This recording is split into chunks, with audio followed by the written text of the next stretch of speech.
Hey guys, it's Jedd here from Disrupt Tutoring. Always so lovely to join you. Today we're going to look at a triangle and we're going to try and answer some of the questions about different types of triangles. Reading the question together, we've got study the diagram below and then answer the questions that follow. Right, so we're looking at this diagram and we see immediately that we've been given two lines with the same little marker on, which means these two lines must equal each other.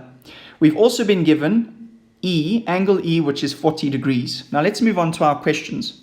What is the length of DF? If we look at the triangle, we notice that that is the line segment DF, and we notice that our little markers are on those two lines. So it means that this line segment is the same size as that line segment.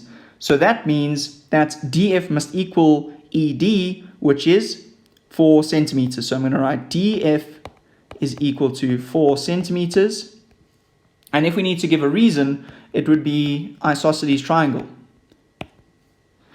Moving on to the next question, we've got if angle E is equal to 40 degrees, what is the size of F? So they're asking us for that angle over there. Now we see that they've given us that E is equal to 40 degrees, and we know because this is an isosceles triangle, the base angles in an isosceles triangle are the same.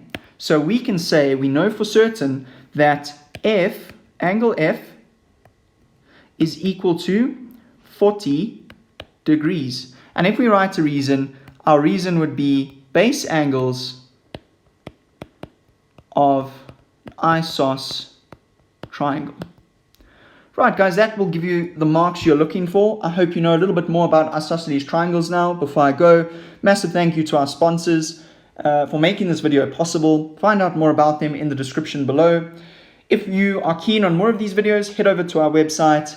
If you can't find the answer to the question that's plaguing your nightmares, remember, you can send it to us and we will reply with a personalized video and even give you a shout out. Until then guys, stay epic.